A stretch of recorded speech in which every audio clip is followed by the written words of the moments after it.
আমি যে সবার সাথে সফটলি বিহেভিয়ার করি এটার অনেকেই সুযোগ নেয় এখন এসে বুঝতে পারছি। যেদিনকে আমার পায়ে অ্যাক্সিডেন্ট হয় তার পরের দিনকে সকালেই আমার একটা কেক ডেলিভারি ছিল। আমি তো ওই অবস্থায় বাড়িতে ফিরি যখন আমি মাটিতে পা ফেলতে পারছি না, আমি কিভাবে যাব কাউকে কেক দিতে। তাই আমার বাবাকে বলবো দিয়ে আসার জন্য। তো আমি দিদিকে রিকোয়েস্ট করি কিছুটা আগিয়ে আসার জন্য, যাতে সময়ে অসুবিধা না হয়, কারণ আমার দিদির সময়ের সমস্যা, সে আসতে পারবে না এগিয়ে। তাও আমি রাজি হই যেখান থেকে চাই, শুধু আমি টাইমটা নিয়ে কথা দিতে এই কারণেই পাচ্ছি না কারণ বাবাও কাজে ব্যস্ত, সেখান থেকে টাইম বার করে বাবা কেকটা ডেলিভারি দিতে যাবে। তো ইম্পর্টেন্ট কিছু কাজ পড়ে যাওয়ার বাবা যেতে কিছুটা লেট হয়।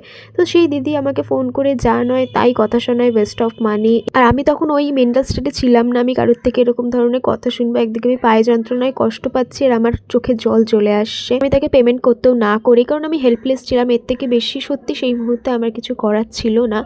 একটুখানি কঠোর হতে হবে এবার থেকে, এটুকু বুঝলাম। আর অনেকেই সিচুয়েশন বোঝার চেষ্টা করে না, তাদেরকে কিছু বলার নেই।